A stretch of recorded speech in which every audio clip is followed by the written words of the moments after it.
इससे पहले हम लोग 5 न्यूमेरिकल कर चुके हैं और आज हम लोग छठे न्यूमेरिकल से बात करते हैं। ये चैप्टर 3 के न्यूमेरिकल्स हैं, अभ्यास प्रश्न हैं। छठा क्वेश्चन देता है हमें 10 सेंटीमीटर भुजा के समषटभुज के प्रत्येक शीर्ष पर 5 माइक्रोकूलम का आवेश है और समषटभुज के केंद्र पर विद्युत विभव ज्ञात कीजिए। जिस प्रकार से हमने पीछे के प्रश्नों में वर्ग के केंद्र पर विभव ज्ञात किया था, कुछ उसी से मिलता जुलता ये प्रश्न है। और हम लोग सर्वप्रथम एक षटभुज की रचना कर लेते हैं। तो अब देख सकते हैं चित्र में कि एक सम षटभुज A B B C C D D E और ई एफ और एफ ए भुजाओं से मिलकर निर्मित है।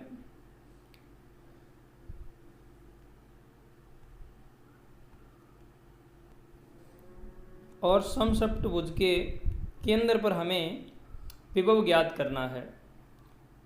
समषटभुज के अंदर के कोण की वैल्यू 120 डिग्री होती है और जो ये BC रेखा है यह समषटभुज को दो भागों में बराबर बराबर भागों में बांट रही है। इसका अभिप्राय यह हुआ कि ये वाला एंगल और ये वाला एंगल बराबर होंगे। टोटल एंगल 120 डिग्री होता है समषटभुज में अंदर का, तो फिर ये कितना हो गया, ये वाला एंगल कितना हो गया, ये हो गया 60 डिग्री और ये भी कितना हो जाएगा, 60 डिग्री हो जाएगा। तो यदि फिर ये एंगल 60 डिग्री है और ये भुजा भी तो समषटभुज को दो भागों में बांट रही है और ये कोण भी 120 डिग्री है, तो फिर ये अंदर वाला कोण भी 60 डिग्री होगा। कहने का मतलब ये कोण 60 डिग्री है, ये कोण भी 60 डिग्री है, तो तीसरा अपने आप ही 60 डिग्री हो जाता है। जब तीनों कोण 60 डिग्री के हैं तो उस त्रिभुज यहाँ कौन सा आ गया, ये रहा बी सी ओ और बी ओ भुजाओं से निर्मित जो त्रिभुज है, इसके तीनों कोण यदि बराबर हैं तो फिर इसकी तीनों भुजाएं भी बराबर है। और प्रत्येक भुजा की लंबाई कितनी दी हुई है हमें, 10 सेंटीमीटर। तो BC भुजा 10 सेंटीमीटर है तो CO भी 10 हो गया और BO भी 10 हो गया और AO भी 10 हो जाएगा, FO भी 10 हो जाएगा, EO भी 10 हो जाएगा और DO भी 10 सेंटीमीटर ही होगी। तो हमें इसके अंदर भुजाएं कोई भी ज्ञात करने की ज़रूरत नहीं है क्योंकि सभी आपस में बराबर है। तो ऐसा हमने लिख भी रखा है इस साइड में, आप देख सकते हैं OA OB OC OD ये सभी किसके बराबर है, 10 सेंटीमीटर के बराबर है। इसके बाद में केंद्र पर हमें विभव ज्ञात करना था, तो इसके शीर्ष पर बिंदु आवेश स्थित हैं और बिंदु आवेश के कारण विभव का सूत्र Q/R होता है। R मतलब आवेश से उस बिंदु की दूरी जिस बिंदु पर विभव ज्ञात करना है। तो आवेश कहाँ था, A पर था और दूरी किस से किस तक की लेनी होगी, O तक की, तो AO लिखा हमने। जब B के कारण विभव निकाला है तो BO लिखेंगे और C पर आवेश के कारण विभव निकालेंगे तो CO लिखेंगे।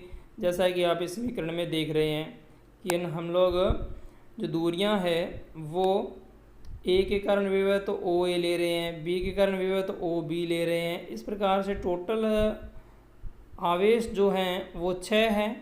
तो हमने 6 आवेश के कारण विभव निकाला है और इन सभी विभव का हम लोगों ने बीजगणितीय योग किया है। और बीजगणितीय योग करने के बाद में आप देख सकते हैं एक छोटी सी कैलकुलेशन है, मुझे लगता है ये आप खुद कर लेंगे, इसमें कोई एक्सप्लेन करने की ज़रूरत है नहीं। और केंद्र पर इस प्रकार से हमने विभव ज्ञात कर दिया, ये आ जाएगा समषटभुज के केंद्र पर विभव। क्वेश्चन नंबर 7, 2√2 मीटर भुजा वाले वर्ग ABCD के प्रत्येक कोने पर 2 माइक्रोकूलम के आवेश रखे गए हैं। वर्ग के केंद्र पर विद्युत विभव की गणना कीजिए। वर्ग से संबंधित जो क्वेश्चन है ये तीसरी बार आया है इस चैप्टर के अंदर, इस अभ्यास के अंदर। तो ये क्वेश्चन आपको आता है ऑलरेडी, फिर भी आप इसे मोटे रूप में एक बार देख लीजिए कि हमने एक वर्ग बनाया है जिसकी भुजा 2√2 मीटर रखी गई है, सभी भुजाएं बराबर है। और हमने पीछे भी 2 क्वेश्चनों में ये बात समझी है कि अगर हमें इस वर्ग के कोणों से इसके केंद्र तक की दूरी को ज्ञात करना है तो इस दूरियों को ज्ञात करने के लिए हम इस बिंदु O से एक लंब डालते हैं और लंब का जो पाद बिंदु है वो है E, इस बिंदु का नाम है E। और इस प्रकार से एक त्रिभुज की रचना हो जाती है और इस त्रिभुज के अंदर ये कोण 45 डिग्री का होगा और ये भी 45 का होगा। यहाँ भी 45 डिग्री कोण है और यहाँ भी 45 डिग्री कोण है। क्यों है? क्योंकि हम जानते हैं ये बात कि वर्ग की सभी भुजाएं बराबर होती है और वर्ग के अंदर ये कोण 90 डिग्री का होता है, ये भी 90 का होगा। और जो विकिरण है इसको 2 भागों में बांट रहा है तो फिर 90 का आधा इधर हो जाएगा 45 और ये कोण हो गया 45 और ये 90 है, लंब है इसलिए, तो पीछे 45 ही बचा। तो ये दोनों कोण कितने हो गए? 45 के हो गए। तो ऐसी स्थिति के अंदर हम लोग AO को ज्ञात करें तो AO जो भुजा है ये दिखाए गए त्रिभुज के कर्ण का काम कर रही है और दिखाए गए त्रिभुज का कर्ण अगर ज्ञात करना है तो लंब स्क्वायर प्लस आधार स्क्वायर का फॉर्मूला यूज करना होगा, जैसा कि हमने यहाँ लिख रखा है, आप देख पा रहे होंगे।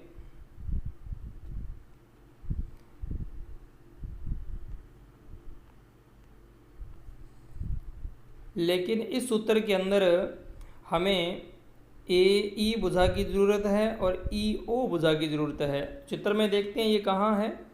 A से E तक की भुजा ये रही और E से O तक की भुजा ये रही। अब आप देख सकते हैं कि ये टोटल जो भुजा है A से D तक की वो है 2√2 मीटर और AE भुजा जो है वो होगी इसका आधा, जैसा कि हमने हल भी कर रखा है। यहाँ पर आप देख सकते हैं आधा किया है हमने किसका? 2√2 का आधा किया है तो AE ज्ञात हो गया। लेकिन EO भी इस भुजा का आधा होगी DC का और DC AD के बराबर ही है। क्यों? वर्ग है, वर्ग की सभी भुजाएं बराबर है। तो फिर E से O तक की दूरी जो है, E से O तक की जो दूरी है वो भी कितनी हो जाएगी? वो भी हो जाएगी √2 मीटर, मतलब 2√2 मीटर का आधा। इन दोनों रिजल्ट्स का हमने इस कर्ण स्क्वायर बराबर लंब स्क्वायर प्लस आधार स्क्वायर फॉर्मूले में यूज़ किया है और OA हमने ज्ञात कर लिया। OA कौन सी दूरी है? उम्मीद है आपको याद आ गया होगा। OA दूरी शीर्ष से केंद्र की है तो BO भी इसके बराबर होगी, CO भी इसके बराबर है, DO भी इसके बराबर है। हमने एक ज्ञात की, इसी प्रकार से सभी को लिख दिया। ये देखिए हमने सभी को लिख दिया है और इनकी ज़रूरत हमें केंद्र पर विभव ज्ञात करने के अंदर पड़ती है। तो केंद्र पर जो विभव है इन कोणों पर पड़े चारों आवेशों के कारण होगा। तो हम लोग उन विभव का बीजगणितीय योग करेंगे। A पर पड़े आवेश के कारण, B पर, C पर और D पर पड़े आवेश के कारण विभव निकालेंगे और इन विभव का हम बीजगणितीय योग कर देंगे। तो आप देख सकते हैं ये सभी बिंदु आवेश थे और बिंदु आवेश के कारण विभव का सूत्र KQ/R यूज में लिया गया और इन सभी बिंदु आवेशों के कारण जो विभव होंगे केंद्रों पर उनको जोड़ा गया है और ये दूरियां जो है ये आपस में बराबर थी, इसलिए आप देख सकते हैं सभी की जगह OA रख दिया गया है, सभी की जगह OA रख दिया गया है। तो ये हो जाएगा 4 टाइम, ये हो जाएगा KQ/OA का 4 टाइम और फिर आप इनका गुणा भाग तो खुद ही कर लेंगे, उसमें कुछ ज़्यादा झंझट है नहीं। तो इसके बाद में ये केंद्र पर विभव आ जाएगा। Next question number 8। किसी समबाहु त्रिभुज, समबाहु इसका मतलब ये हुआ कि त्रिभुज की सभी भुजाएं बराबर है, की भुजा 100 सेंटीमीटर है, प्रत्येक भुजा की लंबाई 100 सेंटीमीटर दे दी और तीनों कोणों पर 1 माइक्रोकुलाम, 2 माइक्रोकुलाम, 3 माइक्रोकुलाम के 3 आवेश रखे गए हैं और त्रिभुज के तीनों कोणों से समान दूरी पर स्थित, तीनों कोणों से समान दूरी पर स्थित बिंदु पर विभव पूछा गया है। तीनों कोणों से समान दूरी इसके केंद्र की होगी और ये जो केंद्र होगा वो कोणों के आधा करने से प्राप्त हो जाएगा। तो समबाहु त्रिभुज के अंदर जो कोण होगा वो प्रत्येक कोण 60 डिग्री का होगा। तो इसका आधा करने पर कोण कितना बन जाएगा? 30 डिग्री बन जाएगा, जैसा कि हमने चित्र में रिप्रेजेंट कर रखा है। लेकिन हमें विभव ज्ञात करने के लिए नीड किस चीज़ की है, आवश्यकता किस चीज़ की है? हमें आवश्यकता है ए बिंदु से ओ बिंदु तक की दूरी की, हमें बी बिंदु से ओ बिंदु तक की दूरी की और हमें सी बिंदु से ओ बिंदु तक की दूरी की, क्योंकि बिंदु आवेश के कारण विभव के सूत्र में दूरी आती है।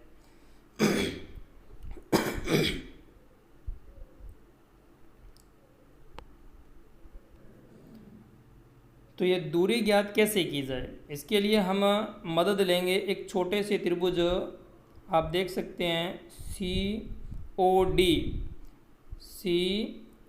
त्रिभुज जो दिख रहा है इसकी मदद लेंगे।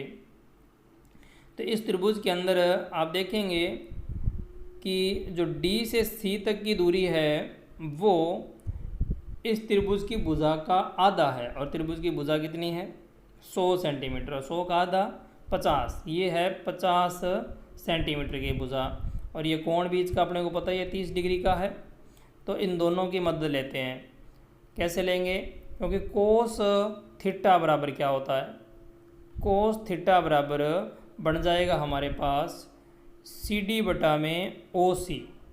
CD भुजा कौन सी है? ये रही, और OC ये रही। OC कर्ण का काम कर रही है और जो CD है वो आधार का काम कर रही है। और आप जानते भी हैं कोस थीटा बराबर आधार बटा कर्ण ही होता है। तो हमें तो OC ज्ञात करना है, तो हम लोगों ने OC को साइड में किया, पक्षांतरण कर दिया इधर और इनकी वैल्यू रख दी हम लोगों ने। तो CD की वैल्यू कितनी थी? 50 थी। CD की वैल्यू अभी हमने बात की थी 50 थी, इसमें रख दी। और cos 30 की वैल्यू √3/2, √3 अपॉन में रह गया और 2 ऊपर चला गया। तो इसको थोड़ा हल कर दिया तो हमारे पास OC की वैल्यू आ गई 100/√3 इन सेंटीमीटर। ये दूरी सेंटीमीटर में है, लेकिन कैलकुलेशन करते समय हमें ये ध्यान रखना होगा कि इसे मीटर में कन्वर्ट कर लिया जाए। तो आगे देखते हैं।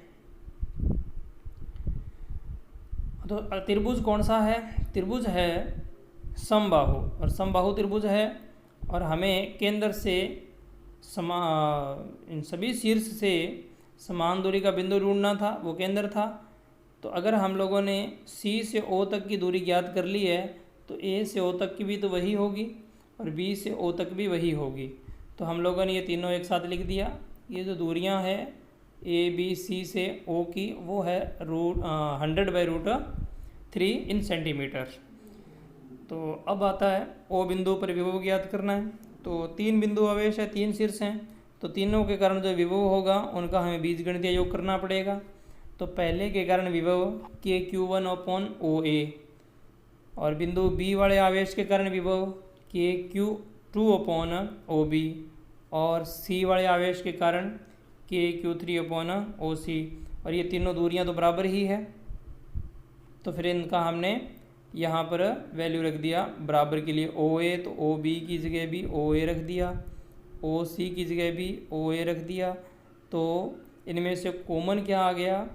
एक तो आ गया K कॉमन और एक सभी में OA पाया जा रहा है, तो हमने इनको कॉमन लेकर के यहाँ रख दिया। तो अंदर कौन रह जाएगा ब्रैकेट के? Q1 Q2 और Q3 का योग रह जाएगा अंदर। और इसके बाद में Q1 Q2 Q3 की वैल्यू हमें क्वेश्चन में दी हुई है और K की वैल्यू हम जानते हैं कि 9 × 10⁹ होता है। और जो OA की वैल्यू थी वो थी 100/√3, याद होगा आपको ये सेंटीमीटर में थी, तो इसको हमने मीटर में कन्वर्ट करने के लिए 10⁻⁻² से गुणा कर लिया है, और बटा में जो √3 था वो ऊपर चला गया। तो इसके बाद में इसको थोड़ा कैलकुलेट कर दिया हमने, और जो वैल्यू निकल के आती है वो लास्ट में आती है 93.5 × 10⁻³ वोल्ट। ये होगा समबाहु त्रिभुज के केंद्र पर विभव।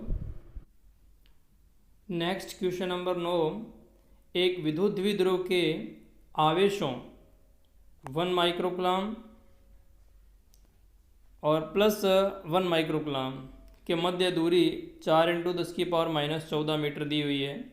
द्विध्रुव के केंद्र से 2 × 10⁻6 मीटर की दूरी पर अक्षीय बिंदु पर विभव हम लोगों से पूछा गया है। सर्वप्रथम तो हमें विभव का सूत्र पता होना चाहिए। द्विध्रुव के कारण एक द्विध्रुव है और इसके केंद्र से बिंदु P है कोई r दूरी पर, और जिसने द्विध्रुव के साथ थीटा कोण बना रखा है, तो इस P बिंदु पर विभव जो होता है वो होता है KP cos θ/r², जैसा कि आपको याद भी होगा। तो थीटा इस बिंदु P को केंद्र से मिलाने वाली रेखा द्वारा द्विध्रुव के साथ बनाया गया कोण होता है। लेकिन जब हम अक्षीय पोजीशन पर आ जाएंगे, बिंदु P को घुमा करके हम अक्षीय पोजीशन पर ऐसे ले आएंगे, तो आप देख सकते हैं कि थीटा की वैल्यू कम होकर के 0 हो जाएगी। तो हम लोग अक्षीय स्थिति के लिए जब सूत्र यूज लेंगे तो इस KP cos 0 डिग्री का यूज़ करेंगे। 0 डिग्री ये 0 है, और अपॉन में r² का यूज़ करेंगे, तो cos 0 की वैल्यू हो जाएगी 1। तो हमारा सूत्र बनेगा KP/r², जो कि हमने यहाँ लिख भी रखा है कि द्विध्रुव के कारण अक्षीय पोजीशन जो विभव जो होगा वो होगा KP/r²। तो P क्या है? द्विध्रुव आघूर्ण है, और P का सूत्र क्या होता है? P बराबर होता है Q × 2L। ये 2L क्या होता है? 2L होता है उन दोनों आवेशों के बीच की दूरी को रिप्रेजेंट करता है। द्विध्रुव के दोनों आवेशों के बीच की दूरी को रिप्रेजेंट करता है। Q किसको रिप्रेजेंट करता है? द्विध्रुव के आवेश को। तो ये हमारे पास दोनों दी हुई है, तो हमने इनका यूज़ किया है इसके अंदर। आप देख सकते हैं ये तो K की वैल्यू रखी पड़ी है, और ये Q की, क्योंकि P जो हम लिख रहे हैं वो P का सूत्र अभी अभी हमने देखा है कि Q × 2L है, तो हमें P यहाँ लिखना था, P का मान ज्ञात करना था। तो P की जगह Q × 2L का यूज़ किया, तो Q की वैल्यू 10⁻⁻6 और 2L दोनों के बीच की दूरी 4 × 10⁻14 हमें प्रश्न में दी हुई है। इन दोनों का हमने यहाँ पर वैल्यू रख दिया है। तो R क्या होता है? ये R क्या होता है? R होती है द्विध्रुव के केंद्र से दूरी। यहाँ चित्र में देखिए आप, द्विध्रुव के केंद्र से उस बिंदु P की दूरी जहाँ पर हमें विभव ज्ञात करना है। तो वो कितनी दी हुई है? हमें दी हुई है 2 × 10⁻12 मीटर, 2 × 10⁻6 मीटर। देखिए प्रश्न में देख लेते हैं एक बार थोड़ा और। हाँ, ये रही 2 × 10⁻6 मीटर ही दी हुई है, तो हम इसका यूज़ करेंगे इसके अंदर। तो लेकिन हमें स्क्वायर करना था, तो हमने 2 × 10⁻6 का स्क्वायर किया, तो 2 को तो 2 बार लिख दिया स्क्वायर होने के कारण, और 10⁻6 का स्क्वायर हमने किया तो 10⁻6 2 बार गुणा होंगे साथ में, तो पावर उस स्थिति में क्या होती है? जुड़ जाती है, तो -12 पावर हो गई। इसके बाद में हमने 10 की घात को सभी को इकट्ठा कर दिया। ये नीचे तो 10⁻−12 थी, तो ऊपर जाएगी तो प्लस की होगी ना, और ये 14 तो माइनस की पड़ी ही है, और ये -6 भी पड़ी है, ये रही -6 वाली जो, और ये प्लस की 9 थी, ये 9 भी पड़ा है प्लस का। इन सभी पावर्स को इकट्ठा कर दिया और इसको हल कर दिया, आ गया 90 वोल्ट। तो हम देख सकते हैं कि द्विध्रुव की अक्षीय पोजीशन पर विभव कितना होगा? 90 वोल्ट होगा। 10वां क्वेश्चन। 10वें क्वेश्चन में 2 पार्ट हैं, ए पार्ट और ब पार्ट। तो एक एक को देखते हैं। ए पार्ट क्या कहते हैं? आवेश 4×10⁻⁷ कूलाम के कारण इससे 9 सेंटीमीटर दूरी पर स्थित किसी बिंदु पर विभव ज्ञात कीजिए। ठीक है, आपको एक बिंदु आवेश दिया हुआ है और उसके कारण विभव पूछा है, वो भी कितनी दूरी पर, 9 सेंटीमीटर दूरी पर। तो बिंदु आवेश के कारण विभव का सूत्र याद है आपको, V बराबर KQ/R। ये होता है बिंदु आवेश के कारण विभव। तो इसका सूत्र का यूज कीजिए, क्योंकि आपको Q दिया हुआ है और R भी दिया हुआ है, तो दोनों यहाँ पर रख दीजिए। लेकिन इस बात का ध्यान रखिए कि R सेंटीमीटर में दिया हुआ है, यहाँ आपको मीटर में रखना पड़ेगा। चलिए हल देखते हैं। तो हम लोगों ने क्वेश्चन में से देखा Q का वैल्यू और R को हमने मीटर में कन्वर्ट कर लिया, बिंदु आवेश के कारण विभव का सूत्र रखा और Q और R की वैल्यू रख दी और हल कर दिया, और ये आ गया बिंदु आवेश के कारण विभव। बिल्कुल सिंपल क्वेश्चन है। तो अब बी पार्ट को देखते हैं क्या कुछ है। बी पार्ट कहता है अब आवेश 2×10⁻⁹ कूलाम, मतलब अब आवेश, इसका मतलब ये पार्ट से संबंधित प्रश्न है ये। 2×10⁻⁹ कूलाम को अनंत से इस बिंदु तक लेकर आने में किया गया कार्य ज्ञात कीजिए। किस बिंदु तक? जिस बिंदु पर अभी अभी हमने विभव ज्ञात किया है। यह कार्य उस पथ पर निर्भर करता है जिसके अनुदेश उसे लाया गया है। ये पूछ रहा है हम लोगों से, क्या यह कार्य उस पथ पर निर्भर करता है क्या? तो आप देखिए, पहले तो अनंत से अगर आप किसी भी आवेश को लेकर के आते हो तो किया गया कार्य उस निकाय की स्थितिज ऊर्जा के रूप में संचित हो जाता है। और वो कार्य किस सूत्र से ज्ञात किया जाता है? Q/V से। संभवतः आपको ये सूत्र पता होगा। ये बना कहाँ से है? ये विभव की परिभाषा से ही बना है। देखिए, विभव की परिभाषा में आपने देखा था कि V बराबर W/Q, तो पक्षांतरण किया, W बराबर बन गया Q/V।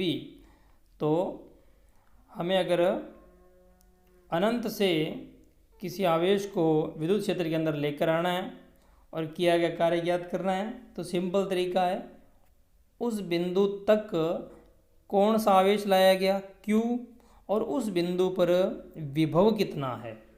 V। इन दोनों का आप गुणा कर दो तो उस बिंदु तक उस आवेश को अनंत से लेकर आने में किया गया कार्य ज्ञात हो जाएगा। तो हम करते हैं, देखते हैं इसके हल को आगे। तो ये बी पार्ट आ गया, हमें दिया गया है प्रश्न में, हमने वो लिखा पहले। तो हमें आवेश दिया गया है, हमें उस बिंदु पर विभव भी दिया गया है, वो ए पार्ट में ज्ञात कर लिया था, वही हमने इसमें लिख दिया है। ए पार्ट में आप देखिए, ये रहा ए पार्ट का हल और यही हमने यहाँ लिख दिया है। और अगर हमें अनंत से लेकर आने में किया कार्य ज्ञात करना है, तो अभी हमने सूत्र की चर्चा की थी, W बराबर QV।